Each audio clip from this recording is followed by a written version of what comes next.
మాట్లాడేదెవరు? పరిశుద్ధ దేవుని నామానికి మహిమ ఘనత ప్రభావములు కలుగును గాక. హల్లెలూయా.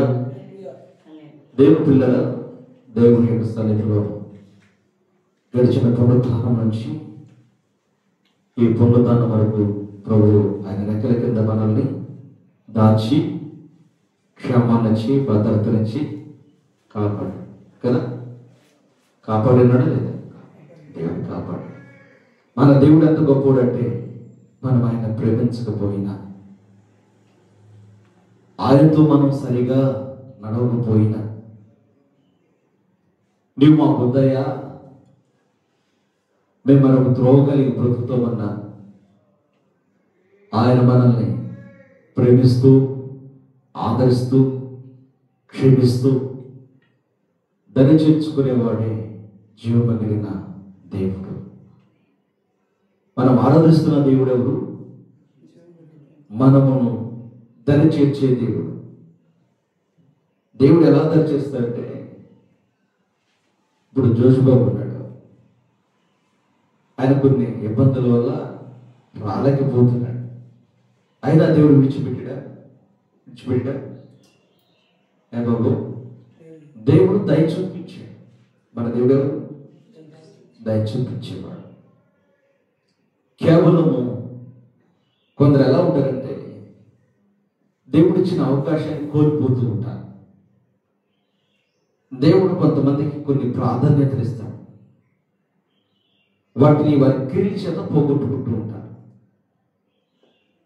మనమైతే అలా ఉండకుండా, మనం అలా జీవించకుండా మనం ఎలా బ్రతకాలంటే దేవుని సన్నిధిలో ఆత్మ కలిగిన వారుగాను, ప్రకాశించే నక్షత్రాలుగాను ప్రభు మనకిచ్చిన ధన్యమైన సాక్ష్యాన్ని కాపాడుకుంటూ ఆయన కొరకు మన జీవితాన్ని స్థిరపరచుకుందాము కాక, క్రీస్తులో మనం స్థిరులమై ఉందము కాక.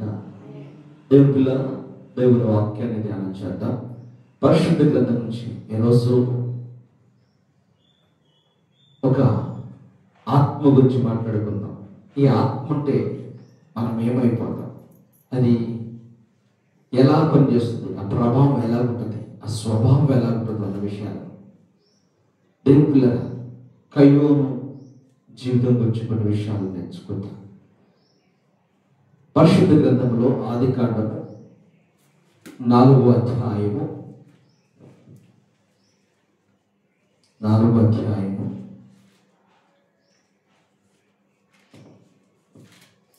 3వ వాక్యం నుంచి ధ్యానం చేద్దాం. కొంతకాలమైన తరువాత కయ్యోను పొలము పంటలో కొంత యెహోవాకు అర్పణగా తెచ్చాను. హేబేలు కూడా తన మందలో తొలుచూల పుట్టిన వాటిలో క్రొవ్విన వాటిని కొన్ని తెచ్చాను. యెహోవా హేబేలును అతని అర్పణను లక్ష్యపెట్టెను. కయ్యోనును అతను అర్పణను ఆయన లక్ష్యపెట్టలేదు. కాబట్టి కయ్యోనుకు మిక్కిలి కోపము వచ్చి అతడు తన ముఖము చిన్నపుచ్చుకొనగా యెహోవా కయ్యోనుతో నీకు కోపం ఎలా, ముఖము చిన్నపుచ్చుకొని ఉన్నావేమి, నీవు సత్క్రియ చేసిన ఎడల తలనెత్తుకొనవా, సత్క్రియ చేసిన ఎడల వాకిట పాపము పొంచి ఉండను, నీ ఎడల దానికి వాంఛగలను నీవు దాన్ని ఎదుగవలెను. కయ్యోను తన తమ్ముడైన హేబేలుతో మాట్లాడాను. వారు పొలములో ఉన్నప్పుడు కయ్యోను తన తమ్ముడైన హేబేలు నిలబడి అతన్ని చంపెను. ఆమేన్. పరిశుద్ధ మహోన్నతుడ సర్వాధికారి నీకు వందనాలు డాడీ. లేఖనమందు నీ వాక్యమును నీ బిడ్డలకు వివరిస్తుండగా నా పెదవులు కాల్చండి, నా ఆలోచన కాల్చండి. మీరు నన్ను నీ సిలువ చోటకు చేర్చుకొని మీరు మరుగుపరిచి మీరే నాలో ఉండి మాతో మాట్లాడండి. వాక్యము సత్యమును బట్టి ఈ సత్యములో మేము జీవించే కృప మాకు దయచేయండి. వాక్యమును మేము నేర్చుకుంటూ కృప కలగచేయండి. ఈ వాక్యం ప్రతి హృదయంలో ఇస్తున్నాము స్థాపించడం కాక నీవే మమ్మల్ని స్థిరపరచడం క్రీస్తు ఇస్తున్నాము ప్రార్థించి పొంది ఉన్నాం తండ్రి. ఆమేన్. హల్లెలూయా. దేవుని పిల్లరా, పరిశుద్ధ గ్రంథంలో ఇది ఓర్చుకోలేని ఆత్మ. కయ్యోను అనే వ్యక్తి ఓర్పు లేనివాడు. దేవుడేమి చేతగానివాడు కాదు, దేవుడేమి చూడకుండా ఉండేవాడు కానీ కాదు. మొట్టమొదటిగా ప్రపంచంలో తల్లి గర్భంలో దాచబడిన వ్యక్తి ఎవరంటే కయ్యోను. ఆదాము అవ్వలను దేవుడు ఏదేని వనం నుండి బయటకు పంపిన తర్వాత, వారిని దీవించి పంపిన తర్వాత, వారు దీవించబడిన తర్వాత దేవుడు వారిరువును ప్రేమించి గర్భాన్ని తెరిచి స్వాస్థ్యాన్ని అప్పగించాడు. ఆ స్వాస్థ్యమే మొదటి స్వాస్థ్యమే కయ్యోను, రెండవ స్వాస్థ్యము హేబెలు. దేవుని పిల్లరా, ఇలా నేను దేవుని వాక్యంలో నేను చదువుతున్నప్పుడు ప్రభు నాకు కొన్ని ఆలోచనలు ఇచ్చాడు, కొన్ని తలంపులు ఇచ్చాడు. నిజమే కదా, ప్రభు ప్రేమించి ఆయన కయ్యోనుని హేబెలును కలగజేసి వారిరువురును దేవుడు భూమి మీదకి పంపిస్తే ఇద్దరు బాగానే ఉన్నారు, బాగానే జీవిస్తున్నారు. అన్నదమ్ములు ఇద్దరు మంచి స్నేహంగానే ఉన్నారు, అన్నదమ్ములు ఇద్దరు మంచి ఉల్లాసంగా ఉన్నారు. కానీ పెద్దోడు ఏ పని తీసుకున్నాడు?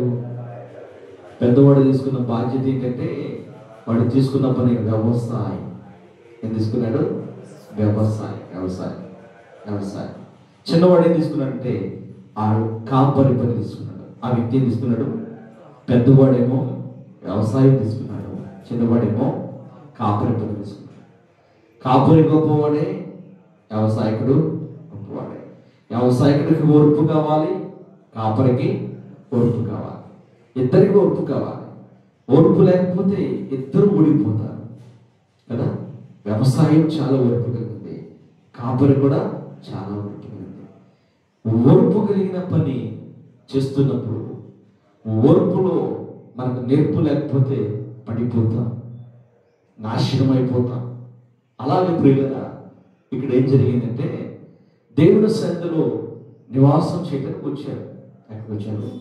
దేవుని సన్నిధిలో నివాసం చేయడానికి దేవుని దగ్గరకు అర్పణ తీసుకుని వచ్చారు.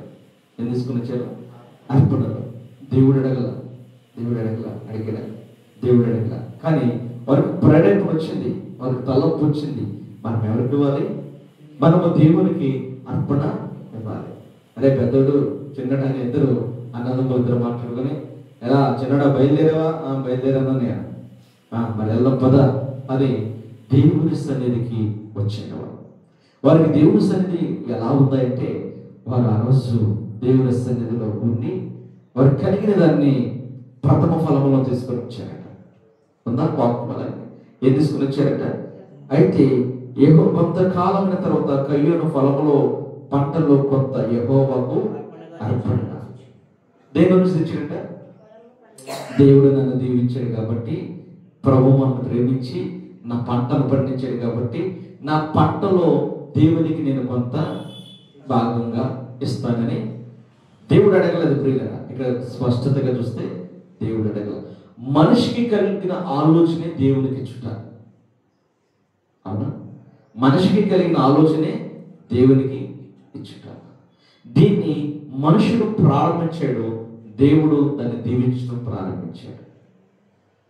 మనం దేవునికి ఇవ్వడం ప్రారంభించాం, దేవుడు మనల్ని దీవించడం ప్రారంభించాడు. దేవుని దీవెన కావాలని ప్రతి మనిషి ఆశపడుతున్నాడు. ఆదాము హేబెలు కూడా, ఇరువురు అన్నదమ్ములు కూడా దేవుని సన్నిధికి ఆశతోనే వచ్చారు. దేవుని సన్నిధికి ఎవరు వచ్చినా దేంతో వస్తారు?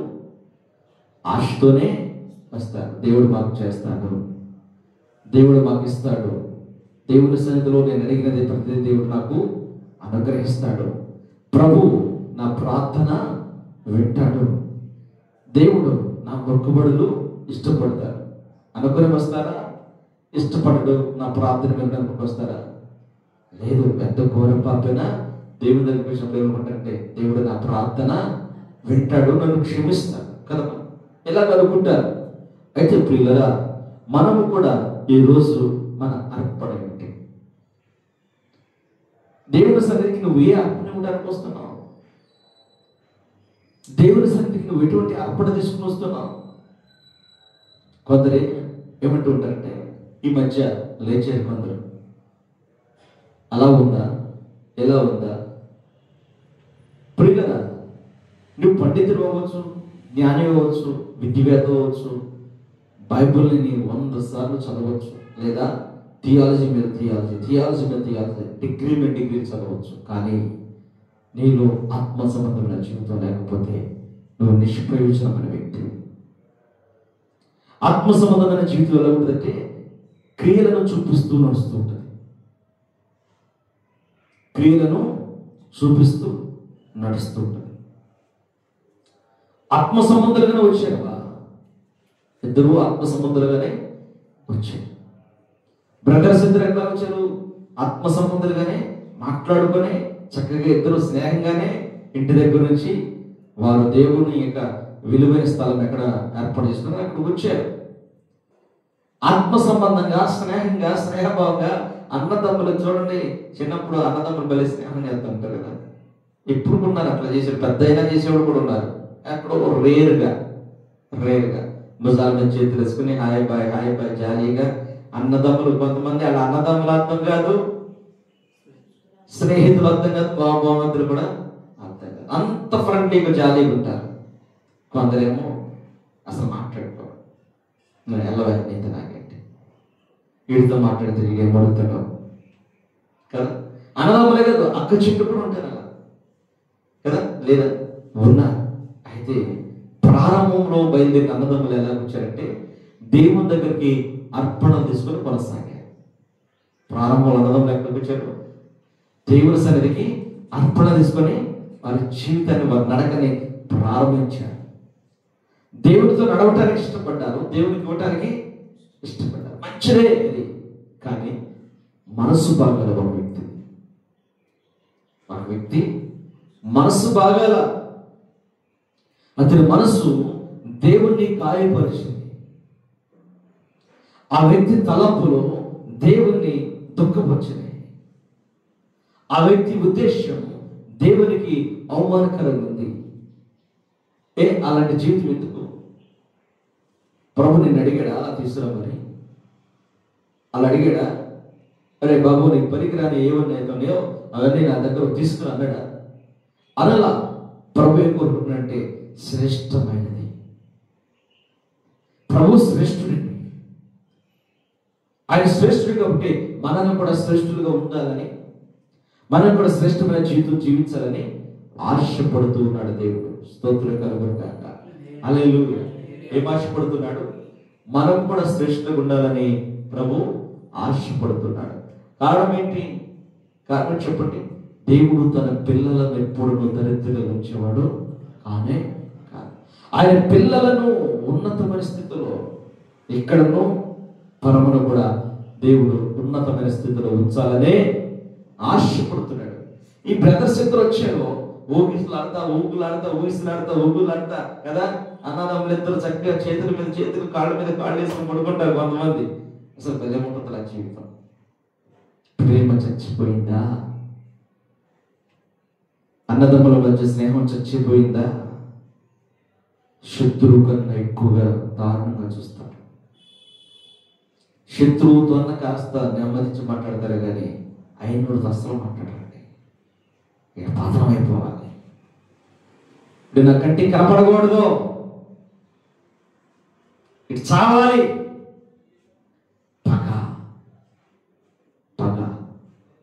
పగ ఏం కోరుకుంటుంది? మరణాన్ని కోరుకుంటుంది. పగ ఏం కోరుకుంటుంది? నాశనాన్ని కోరుకుంటుంది.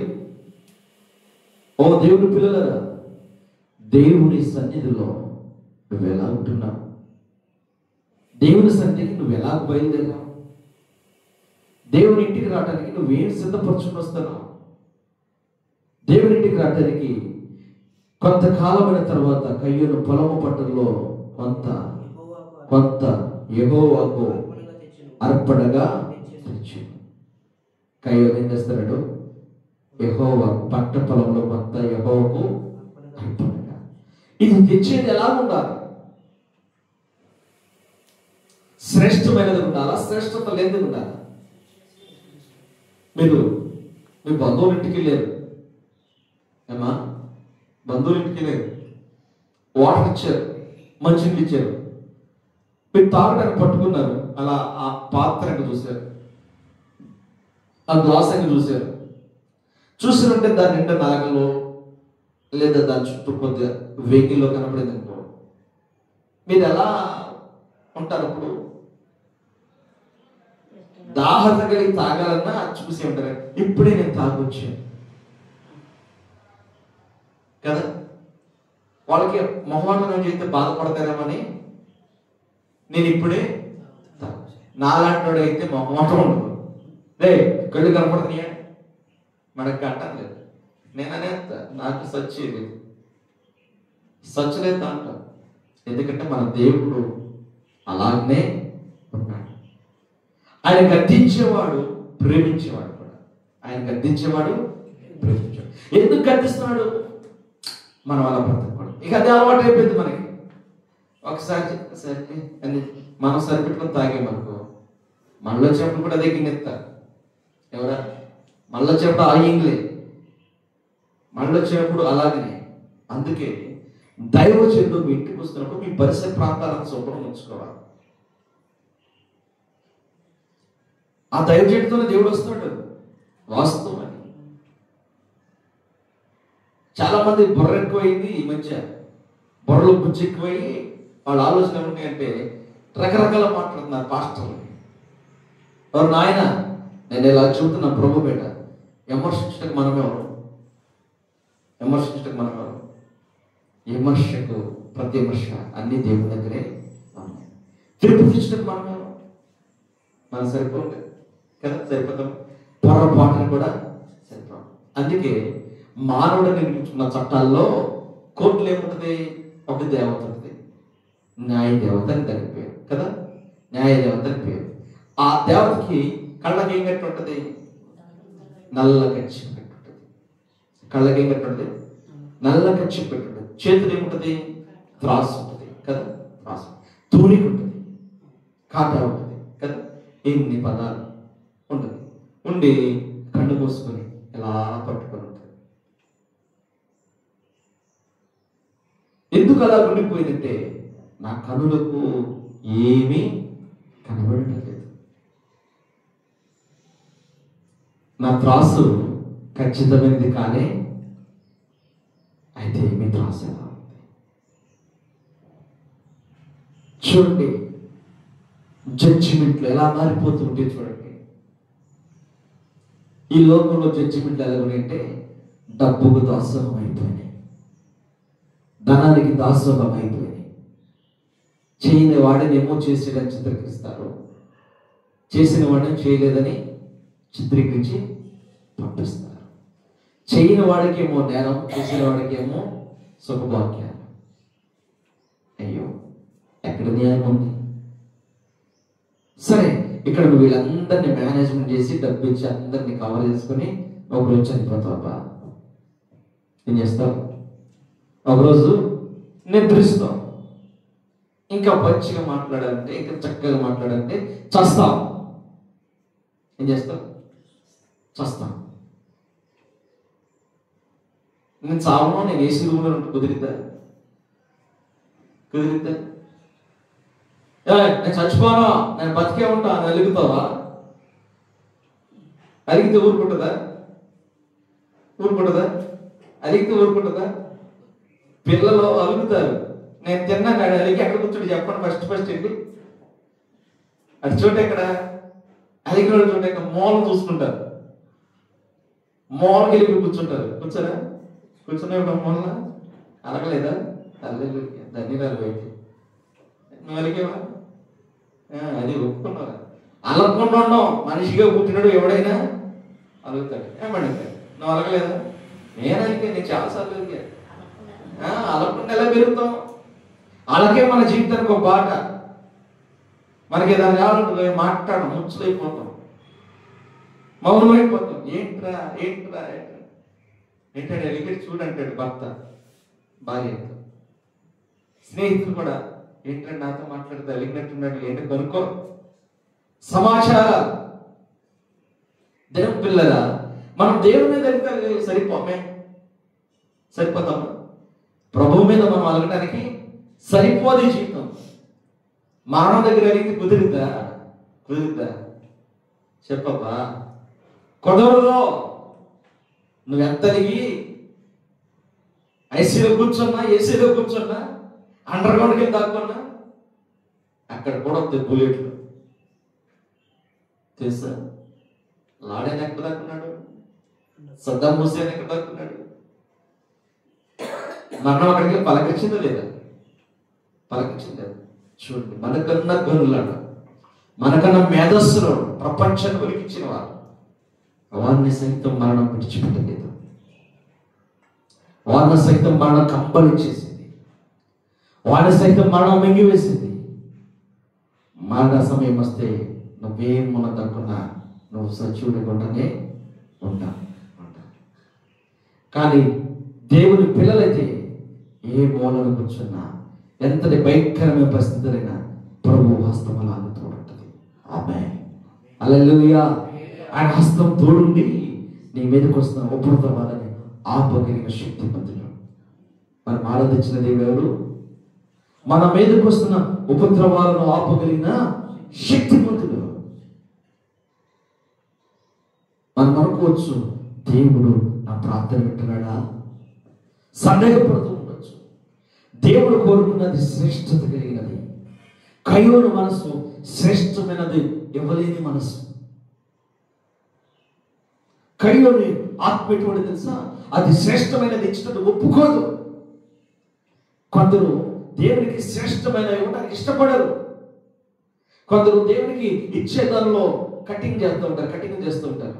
ఫస్ట్ టైం ఇవ్వాలనుకుంటారు, మళ్ళీ ఇంతలోనే బుద్ధి మారిపోయి ఇచ్చేదానిలో కటింగ్ కదా. అలాంటి వారు లేదంటారా? ఉన్నారు. అది కయ్యోను లాంటి వారు. వాడు వీళ్ళనా దేవుడు ఆశీర్దిస్తాడు వీళ్ళనా దేవుడు దీవిస్తాడు. దేవుడు వారిని కాదు ఆశీర్వదించేది, ఆయన ఎడల యథార్థ అర్పణలను అర్పించేవారు. కయ్యోను తెచ్చుట ఎలా శాపాన్ని పొందుకుంటున్నాడు. ఎందుకు శాపం కయ్యోను మీదకి వచ్చింది? కయ్యోను ఎందుకు శపించబడ్డాడు? ప్రియులరా, అతను రెండు తప్పులు చేశాడు. మొదటి తప్పు ఆయన చేసిందేంటి? అర్పణే స్వచ్ఛత లేని అర్పణ కదా. అర్పణలోనే స్వచ్ఛత లేదు. అర్పించే అర్పణలో స్వచ్ఛత లేని అర్పణ తెచ్చాడు. అనుకున్నాడు పిచ్చాడు, ఏదో ఆయన తీసుకుంటాడు. మన దేవుడు ఎవరు తెలుసా? శ్రేష్టమైన కోరుకునేవాడు. మనకిచ్చేది శ్రేష్టమైనది ఇస్తాడు, ఆయన తీసుకునేది కూడా శ్రేష్టమైనది. ఫలాలు పోస్తూ ఉంటాం. అడుక్కునేవాడు కొంతమంది జాతితో కాయలు పోస్తాడు. ఏ కాయలు అయితే గుల్లిపోయిన కాయలు గుంపులెత్తి తీసుకుంటారా? అడుక్కున్నాడు తీసుకుంటాడు. మనమోహం మీద తీసుకుంటాడు. అలా నీ కంటికి ఎట్టగా పడుతున్నారా? మరీ ఎంత అడుక్కున్నాడు ఆయన, ఎట్టంటిగా ఇచ్చేది ఇసురుకోడు. అప్పుడు మనకి ఏమనిపిస్తుంది? మనసు కొందరు అంటారు నీకు ఇది టీవీ ఎక్కువ అంటారు. కాదు, నువ్వు అలాంటిది చేసి నీకు శాపాన్ని తెచ్చుకుంటావు. మనం ఇవ్వాల్సిందేంటి?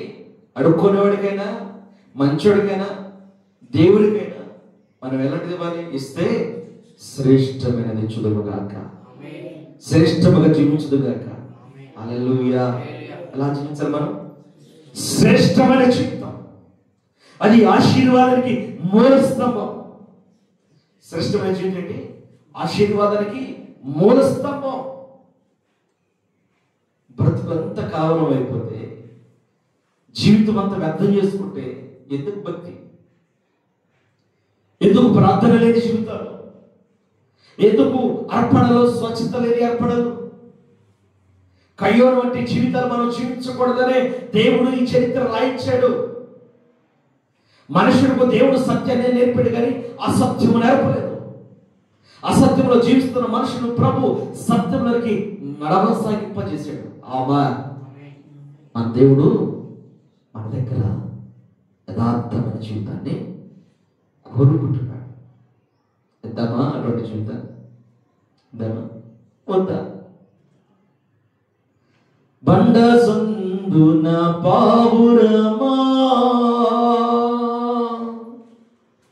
బేట పీటుల పావురమా బండ సందున పావురమా పేట పీటుల పావురమా వీడు నిన్ను కోరినాడు సర్వ చందకుమా వరుడు నిన్ను కోరినాడు జీవులు చందకుమా వీడు నిన్ను కోరినాడు సర్వ చందకుమా వరుడు నిన్ను చేరినాడు వీటి చందకుమా సిద్ధపడుమా ఓ సంగమా సిద్ధపడుమా బండ సందున పావురమా పేటు పీటుల పావురమా.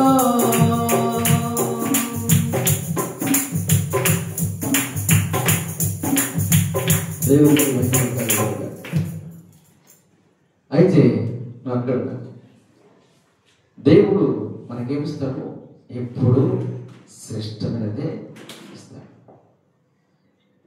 నీవు ఎలా జీవిస్తున్నావు చూస్తాడు, ఎలా ఇస్తున్నావు చూస్తాడు, నువ్వు ఎలా మాట్లాడుతున్నావు చూస్తాడు. బ్రదర్స్ ఇద్దరు మాటలు చూశాడు దేవుడు. వారిద్దరు తీసుకొచ్చి అర్పణను చూశాడు, వారి ఆలోచన చూశాడు. అయితే పెద్దోడంటే పెద్దోడే ఇంటికి నేను ఇంటికి పెద్దది అసలు నా బాగా కోపం వచ్చేసింది మా తమ్ముడి మీద. ఎవరి మీద? మా తమ్ముడి మీద బాగా కోపం వచ్చేసింది. పనికిరాని కోపం, పిచ్చి కోపం. నా తల్లి రాకపోతే నేను కూడా మరొక కయ్యున్న ఇవ్వండి వస్తాను. అమ్మ రాకపోతే నేను కూడా మరొక కయ్యున్న అయిపోయేవాడినేమో. ఎందుకు తెలుసా? నా చిన్నతనంలో గోళీలు వచ్చుకుంటాం కదా, ఆడుకుంటాం కదా గోళీలు ఆట. నాకు పోగొట్టుకోవడం ఇష్టం లేదు. ఎప్పుడు గెలవాలి గెలవాలి గెలవాలి. చిన్నప్పటి నుంచి నాకు గెలుపుంటేనే ఇష్టం. ఓడిపోతే పొరపాటు కూడా సహించేవాడు కాదు. అవసరమైతే మోసం చేసేది గెలిచేవాడు కానీ ఓడిపోయేవాడు కాదు.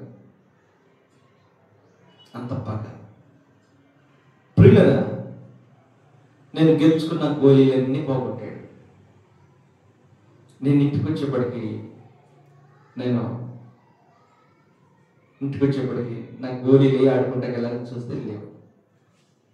లేకపోయేప్పటికీ ప్రియులరా అడిగాను, మా వాడనే పోగొట్టాను. ఏంటో ఆ పిచ్చి కోపం నాకు అర్థం కాదు ఆ రోజు. ఈరోజు అర్థమైంది కాబట్టి నేను అనుకుంటుంటా, చేతులు ఆడదన్న తమ్ముడు అంత బాధ పెట్టినా అనుకుంటూ ఉంటాను. ప్రియులరా, మనం బాధ పెట్టడం నేర్చుకుంటాం కానీ బాధను ఆపటం నేర్చుకోలేము. పనికిరాని గోళీల కొరకు నా తమ్ముడిని చిత్త కొట్టేశాను, బాగా కొట్టేశానండి. కొట్టేసి ఇంకా కోపమాక కొడవలు దొరికితే కొడవలతో అలా మాత్రం ఎత్తేసి నరకపోతుంటే అమ్మ అప్పుడు వచ్చి ఏం చేస్తున్నావు ఆగో. అమ్మకు భయపడే కత్తి పక్కన పడేసి ప్రభు నన్ను ప్రేమించి నన్ను నరహత్య కూడా చేయనివ్వలేదండి. హల్లెలూయా. అది యేసయ్య ప్రేమే. నా తల్లిలాగా ప్రభు వచ్చి నన్ను ఆపాడు. అరే బాబు, నువ్వు నరహత్య చేస్తే నీ మీద నేను ఒక ప్రణాళిక కలిగి ఉన్నా, ఆ ప్రణాళిక అంతా పాడైపోయిందిరా, నువ్వు నా పనికి కావాలిరా అని దేవుడు నన్ను నరహత్య చేయలేదు. నా సహోదరుని నాకు ఉంచాడు తోడిగా, స్తోత్రం కలుగుగా. ఇంకోసారి నా తమ్ముడు గురించి అనిపిస్తుంటే దుఃఖం వస్తూ ఉంటుంది. ఆదరణ ప్రభువులో మనకుంది. మనుషుల దగ్గర ఆదరణ దొరకపోయినా మనం దేవుని దగ్గర నడిచి నడక బాగుంటే ఆదరణ దొరికింది. హల్లెలూయా, హల్లెలూయా. ఎక్కడ మనం దేవుని దగ్గర నడిచి నడక బాగుంటే ఆదరణ దొరికింది. మనం దేవునికి ఇచ్చే అర్పణలు బాగుంటే ప్రభు అర్పణ బట్టి మనం దీవిస్తాడు. ఇతడు శ్రేష్టమైన దేవులేదు, ఇతడు శ్రేష్టమైనది అర్పించలేదు, దేవుని దగ్గర విరోధమైన భావం కలిగి ఉండి దేవుడికి మాట్లాడుతున్నాడు. ఏమైనా మాట్లాడుతున్నాడు? అక్కడ ఏమైనా మాట్లాడుతున్నాడు? చూడండి వాక్యం. దేవుడు చక్కగా మాట్లాడుతున్నాడు. యెహోవా కయ్యూనుతో నీకు కోపమేలా? ఏమంటున్నాడు? ముఖము చిన్నబుచ్చుకున్నావేమి? నువ్వు సత్క్రియ చేసిన ఎడల తలనెత్తుకొనవా? సత్క్రియ చేసిన ఎడల దేవునికి మహిమ. ప్రభు మాట్లాడుతున్నాడు. బాయ్, నువ్వు చేసిన పని బాగాలేదు, నువ్వు ఇచ్చిన అర్పణ బాగాలేదు, నువ్వు చేస్తుంది ఏంటని దేవుడు మాట్లాడు. ప్రభు కయ్యూనుతో స్నేహితుడిగా మాట్లాడు. శ్రేష్టమైన జీవితం లేని వాడితో ప్రభు స్నేహంగా మాట్లాడతాడు. అమ్మా, ఈరోజు నీ పరిస్థితి ఎలాగున్నా ఆయన నీతో మాట్లాడుతున్నాడు. జవాబుదారిగా మనం ఉన్నాం. ఆయన మాట్లాడినప్పుడు జవాబు ఇవ్వాల్సిందే. ఇవ్వాలి వద్దా? ఆయన మాట్లాడినప్పుడు మనం జవాబు ఇవ్వాల్సిన వారమై ఉన్నాం, జవాబును చెప్పాల్సిన వారమై ఉన్నాం. ప్రియులైన దేవుని సన్నిధిలో, దేవుని విషయంలో నీవు జవాబుదారి. ఆయన ప్రశ్నకు జవాబు ఇవ్వాల్సిందే. ఆయన మాట్లాడుతూ నీవు సత్క్రియ చేసిన ఎడల తలనెత్తుకొనవా? మంచి పని చేస్తే ఏం చేస్తావు? తప్పేది లేనుడు ఏం చేస్తాడు? తలదిస్తాడా? బైబిల్ ఉంటే తలదిస్తావా? తల ఎట్టంట కదా అంటావా? అన్ని కట్టుకుంటే ఎట్టంటాం? చెప్పాలి. ఎలా ఉంటాం? సంగం చెప్పాలి. ఎలా ఉంటాం?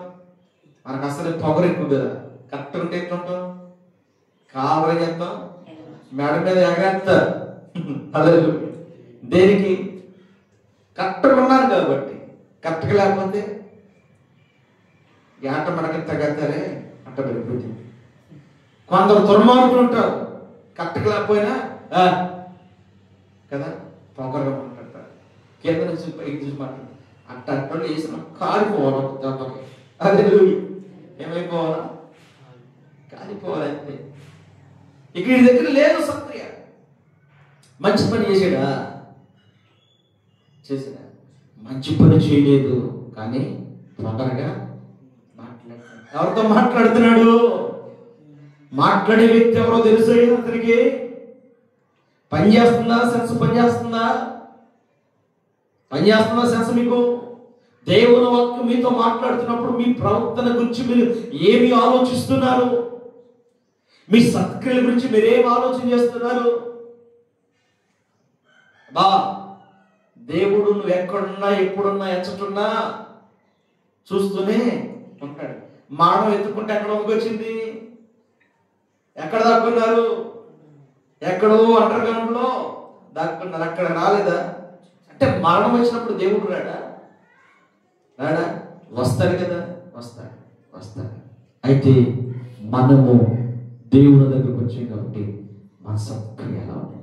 పాపం పొంచి ఉన్న ఎడల నీ ఎడల దానికి వాంఛగలను, దాన్ని ఏలుదువలెను. కయ్యూను తన తమ్ముడైన హేబెలుతో మాట్లాడెను. వారు ఫలంలో ఉన్నప్పుడు కయ్యూను తన తమ్ముడైన హేబెలు మీద పడి అతన్ని చంపాడు. ఏం చేశాడంట? ఏం చేశాడు? తమ్ముడా, రే బో, మా అన్నయ్య అంత ప్రేమో, నన్ను ముద్దు పెట్టుకుంటాడేమో ఆయన గబగబ బరికి తెప్పించాడు కదా. ఎందుకు వస్తాయి? ఎక్కడికో చాలా గబోయ్ అన్నయ్య అని పరిగెత్తికెళ్ళి ఐ లవ్ యూ అన్నయ్య అన్నాడు. అన్నయ్య ఏదో చెప్తా కొన్నాడా? అన్నయ్య బాధ ఏంటి? అన్నయ్య బాధ ఏంటి? నాకు రావాల్సిన క్రియేటివిటీ, నాకు రావాల్సిన పేరు, నాకు రావాల్సిన బహుమానం అంతా నువ్వు పొందుకున్నావా? నిన్నెందుకు పర్ఫెక్ట్ చెప్తా నేను? ఇదే కలిగాడు. కయ్యోను ఏం కలిగి ఉన్నాడు? అర్పణలో శ్రేష్టత లేదు, ఇంకో కోపం పెంచుకున్నాడు, చప్పను ఉద్దేశించుకున్నాడు, హృదయం పెట్టుకున్నాడు, పగను రేపుకున్నాడు, పగను రేపుకుని సిద్ధపడ్డాడు, పగస్తుడైపోయాడు, కోపంగా ఉన్నాడు. ఎవరి మీద కోపం? బాబాయ్ కొడుకు మీద, పెదరా కొడుకు మీద కాదు, తన సొంత రక్తం పంచి పుట్టిన తమ్ముడి మీద. అయ్యో, తమ్ముడికి తెలుసా ఇది? అన్నయ్య పగబెట్టుకున్నాడు తెలుసా? అతనికి ఏం తెలియదు. అతను అమాయకంగా ఉన్నాడు, ఆయన మౌనంగా ఉన్నాడు. అయితే మాట్లాడి ఏం చేశాడు? హేబేల మీద పడి అతన్ని చంపాను. ఇచ్చే దాంట్లో శ్రేష్టత లేదు, మాట్లాడే మాటలో స్వచ్ఛత లేదు, చేసే పనిలో క్లారిటీ లేదు, క్వాలిటీ లేదు. ఉందా? మాటలో స్వచ్ఛత లేదు, పనిలో స్వచ్ఛత లేదు, ఉందా? క్యారెక్టర్ లేదు, క్వాలిటీ లేదు. ఇవేమీ లేకుండా దేవుని సైతం ఇతడు ఎదురాడే పరిస్థితి వచ్చింది.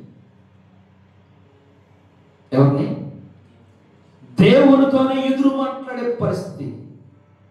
అవును, ఈరోజు మనుషులు అలాగే ఉన్నారు. కయ్యోను ఆత్మలు కలిగిన వారు. కయ్యోనుకు లాగానే ఇచ్చేదేమో సరిగా ఉండదు. దేవుడేమో ఏం చేశావే నువ్వు? ఎన్నాళ్ళ నుంచి గుడికొత్త ఏం చేశావు? ఇదేనా నా బతుకు? ఎట్లా గుంచుతావా? ప్రభు దగ్గర ప్రార్థన చేసే వాళ్ళు కూడా ఉన్నారండి, బ్యాచ్. సరే, ఆయన ఈయనలా కయ్యోనులాగా నీతో మాట్లాడటం ప్రారంభించాడు, చంపేశాడు. అయితే ఏమన్నాడు? 9వ వచనం, యెహోవా నీ తమ్ముడైన హేబేలు ఎక్కడున్నాడని కయ్యోను అడగగా అతడు నేనెరగను. అబ్బా, ఏం మాట్లాడుతున్నాడు? అబద్ధం ఆడుతున్నాడు. నేనేమన్నా కావాలవాడనా? మీ ఇద్దరికి మంచి వృత్తినా? చేయగలిగిన దేవుని సంగమా, క్రీస్తు యేసు మనకి కావలై ఉన్నాడు. ఆయన మన కొరకు ప్రాణం పెట్టున్నాడు. ఆయన నీ కొరకు రక్తాన్ని చిందించి వెలగట్టి నిన్ను కొనుక్కున్నాడు. నువ్వు ఈరోజు సంఘంలో ఎందుకు చర్చబడ్డా తెలుసా? యేసు ప్రేమ నిన్ను ఆదరించింది కాబట్టి, యేసయ్య ప్రేమ నిన్ను తాకింది కాబట్టి నువ్వు దేవుని ప్రేమలో నడిపించబట్టకు మందిరానికి వచ్చావు. నీ జీవితాన్ని బాగు చేసుకుంటూ వచ్చావు. వచ్చిన నీవు ఎలాగుండాలంటే కయ్యోను మనస్తత్వం కలిగి బ్రతకొద్దు, హేబేలు మనస్తత్వం కలిగి బ్రతుకుదాం. హేబేలుకు తెలియదు అలా చంపేస్తాడని. హేబేలు ఎందుకు చంపబడ్డాడంటే దేవుని విషయంలో యథార్థవంతుడు, దేవునికి ఇచ్చుటలో యథార్థంగా ఇచ్చాడు, దేవునికి సమర్పించుటలో సంపూర్ణంగా మంచిది కొరవైన తీసుకొచ్చి ఇది దేవునికి ఇస్తే బాగుండని వెనుకడు వేయకుండా ఇది దేవునికి శ్రేష్టమైనది ఇచ్చాడు. నువ్వు ఒకటిస్తే ప్రభు 10 ఇస్తాడు. నువ్వు ఒకటిస్తే ఆయన 100 ఆశీర్వాదాలు ఇస్తున్నాడు. హల్లెలూయా. మన దేవుడు మన దగ్గర కోరుకునేది మనం ఇచ్చేది చిన్నదే. ఆయన కోరుకోలేదు, మనమే ఇస్తానంటాం. అయ్యా నాకు కనుక అది ఇస్తే నేను నీకు ఇది ఇస్తానయ్యా. ఎవరి దగ్గర బేరాలు ఇవి? చెప్పండి, ఎవరి దగ్గర బేరాలు? దేవుని దగ్గర బేరాలు. ప్రభు నువ్వు నాకు ఆశీర్వదిస్తే నేను నీకు అది చేస్తాను. ఆశీర్వదింపదు చేయవా జడ్జి బాబా? ఆశీర్వదింపదు చేయవా? చెయ్యం. ఎందుకు చేస్తాం? ఆశీర్వాదం లేదు. చెయ్యాలనుకుంటే ఆశీర్వాదం ఉన్నా లేకపోయినా చేయొచ్చు. ఎస్ఐ చూసాడు, దాన్ని పరీక్ష గమనిస్తున్నాడు. ఆ పేద ఎదురాలు తనకున్న 2 కాసులు, ఇదిగో మీ అందరికన్నా ఈమె ధన్యురాలు అన్నాడు. స్తోత్రం. ఆమెకున్న 2 కాసులు కూడా దేవునికి ఇచ్చిందంట. హల్లెలూయా, హల్లెలూయా. దేవుడు మనం ఇచ్చేది చూస్తాడు, మన మనసును చూస్తాడు. ఆయనకు అందుకే ఆదర పెట్టింది పేరు, నీవు చూచుచున్న దేవుడు. ఏ దేవుడు? మనం ఆరాధించే దేవుడు ఎవరు? మాట్లాడే దేవుడు, వినే దేవుడు, చూచే దేవుడు. అబ్బాయి ఏ దేవుడు? మాట్లాడే దేవుడు, చూచే దేవుడు, వినే దేవుడు. ఆయన దగ్గర ఈ 3 క్వాలిటీస్ ఉన్నాయి.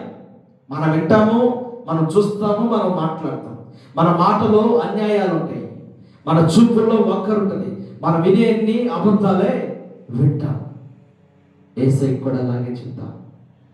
అలా వద్దు, అలా జీవించొద్దు. అడిగిడిగా ఒప్పుకుంటే ఏం పోయేది? అమ్మో చూసే ఉంటాడులే, చూడకపోతే ఇతడు ఇది భయం వచ్చిందా? భయం వచ్చిందా? అమ్మో చూసుంటాడు, మా అమ్మ నాన్న చూడలేదు, ఈయన చూస్తుంటాడు, అందుకే అడుగుతున్నాడు అనుకున్నాడా? అనుకోకుండా ధిక్కరించి ఏమంటున్నాడు? నేను ఎడగను, నాకు తెలియదా? విసుకొచ్చేసింది, అసహనం వచ్చింది, చేసిన తప్పు. నువ్వు ఇలా చేస్తావు, నీ తట్టు నీకేమనిపిస్తుంది? అసహనం రాదా? విసుగు రాదా? ఏ టైగర్ పద్దాగా నన్నే ఏది చూపించిన విట్టాను విట్టాను విట్టంటున్నాడు. ఇక టైగర్ దగ్గరకు వద్దే అనిపిస్తుంది మీద. దేవుడు భయం ఉన్నవాడికి అనిపించదు, అదే కయ్యంలో ఉంటాడికైతే సరి చేసుకుంటాడా? ఏం టైగర్ పిచ్చి పిచ్చుకుందా? నేను ఎట్ట కాకుండా నేను నుప్ప ఉప్ప తుప్ప ఏమంటారు? నేను నొప్పు కాదు, పెద్ద తుప్పు కదా శుభమా కాదా? నుప్ప తుప్ప తుప్పేనా? అలాగే నేను నొప్పు కాదు, నువ్వు తుప్పే. ప్రభు దగ్గర ఏమంటున్నాడు? నేను నొప్పు అంటే ప్రభు ఏమంటాడు? అరే నువ్వు తుప్పు రా అంటున్నాడు. ఒప్పుకుంటే ఏం బాగోదు. అవయ్యా ఏదో కోపం వచ్చిందయ్యా, ఓర్చుకోలేకపోయినయ్యా, సహించలేకపోయినయ్యా, నేను చేసింది పెద్ద ప్రశ్నత్వ పనయ్యా, నేను నీకు మంచిది ఇవ్వలేదు, నా తమ్ముడు ఇచ్చాడు, ఆ వాడు అర్పణ కోరుకున్నాని నా తమ్ముడి మీద కోపం వచ్చేసి కోపంతో రగిలిపోయా, ఓర్చుకోలేక నా మైండ్ పనిచేయలేదు, నా మనసు పనిచేయలేదయ్యా, ఎందుకు కోపం వచ్చేసి నా తమ్ముడు చంపి బాబు నన్ను క్షమించాయంటే విడుదల వచ్చేది కదా. ప్రభు క్షమించడానికి అడుగుతున్నాడు, కానీ ఈ శాపగ్రస్తుడు శాపాన్ని మాత్రం ఇష్టపడ్డాడండి. యేసయ్య ప్రేమ మనల్ని శాపము నుంచి విడిపించిన ప్రేమ. అబ్బా, శాపకరమైన బ్రతుకుల నుంచి మనకు విడుదలిచ్చిన ప్రేమ. మనల్ని శాశ్వతమైన కృపతో ప్రేమిస్తున్నాడు. ఎంతో శాశ్వతమైన కృపతో ప్రభు మనల్ని ప్రేమిస్తున్నాడు. ఆయన అంటున్నాడు, నేను కావలవాడినా నేను. అప్పుడు నీవు చేసిన పనేమిటి? నీ తమ్ముని రక్తము యొక్క స్వరము నేలలో నుండి నాకు మొర్రపెట్టుచున్నది. కావున నీ తమ్ముని రక్తము ఈ చేతుల్లో నుండి పుచ్చుకున్నటకు నోరు తెరిచి ఉన్న ఈ నేల మీద ఉండకుండా నీవు నశింపబడవాడు. అయ్యో ఏమైపోయాడు? శాపానికి గురైపోయాడు. తమ్ముని రక్తము మొరపెట్టిందట. కొందరు అంటారు, నా రెక్కల కష్టం ఎక్కడికి పోదు. పోగొట్టుకున్న వాళ్ళు ఏడుస్తూ ఉంటారండి. నా రెక్కల కష్టం ఎప్పుడైనా తిరిగి నా దగ్గరికి వస్తుంది. నేను రెక్కలు మొక్కులు తీసుకుని సంపాదిస్తే నా సంపద దొంగలు దోచుకున్నారు ఏడ్చేవాళ్ళు ఎంతమంది లేరా? సాతాను నీ దీవెన దొంగిలిస్తుంది, జాగ్రత్త. నువ్వు దేవుని దగ్గర సిద్ధపడు. ఆయన అడుగుతున్న ప్రతి మాటకు సమాధానం ఇచ్చుటకు చక్కగా ఆయన దగ్గర నిలబడు. దేవుడు మాట్లాడిన ప్రతి మాటకు దేవుడితో సమాధానంగా సంపూర్ణంగా విజేత కలిగి సమాధానం చెప్పు. ప్రభు నిన్ను క్షమిస్తాడు, ఆశీర్వదిస్తాడు. ఇలాగే విధేయత లేకుండా కానుకలు తీసుకొని వచ్చారు. అననీయ సఫీరా పేతురు అంటున్నాడు, పరిశుద్ధాత్మతో నింపబడిన దైవజనుడు పేతురు ఇలాగా మాట్లాడుతున్నాడు. అననీయ ఇంతకేమేవా? అమ్మేటప్పుడు పేతురు లేడు, అక్కడ రిజిస్టర్ చేసినప్పుడు పేతురు లేడు. ఉన్నాడా? లేడు. ఎందుకేమంటే భార్య ముందు కోచింగ్ ఇచ్చి పంపించిందిగా, గలిబిలి చేస్తాడు, నువ్వే మాట్లాడమాక అంతేం చెప్పు. కొంతమందికి దేవుని విషయంలో కూడా కకృతి అండి. అలా వద్దు, ఇంతే అన్నాడు. వెంటనే మేడు కుప్పగోలి ఏ బుల్లెట్ జరిగింది, మరణం అనే బుల్లెట్ అబద్ధం ఆడటం చేత తగిలింది. నిజం చెప్తే చచ్చేవాడా బ్రతికేవాడు. ఇక్కడ నిజం చెప్పలేదు, కయ్యోను మెడలో పలకేసి వీడిని చంపినడు కూడా ఇదే శిక్ష దేవుడు పంపించాడు, వెలివేశాడు. క్రీస్తు యేసు ప్రేమ నిన్ను పలకరిస్తూ, నిన్ను కలవరముల నుంచి విడిపిస్తూ, శాపము నుంచి విడిపిస్తూ, ఆయన రక్తంతో నిన్ను పరిశుద్ధపరిచి పవిత్రమైన జీవితాన్ని ఇస్తుంది. సమానా కూడా వచ్చింది, ఏంటి మా ఆయన గారేంటి, పేతురు గారు మంచి విందు చేశాడా, మేము కానుక దక్కుని పేతురు మంచి విందు చేసి కయ్యూని పెట్టాడా, అయ్యో ఆగలేకపోయాడేంటండి, ఏమండి ఎక్కడండి అంటుంది. వారి పాదములు వాకిట మోపక ముందే కూడా సప్పేలా చచ్చిపోయిందంట. ఎందుకు వారికి మరణం వచ్చిందంటే దేవునికి ఇస్తానన్న దానిలో వారు కొంత దాచుకున్నారు. నేనేం చెప్తున్నానంటే యోమని చెప్పట్లేదు, కానీ మన ప్రవర్తన జాగ్రత్తగా చెప్పాలి.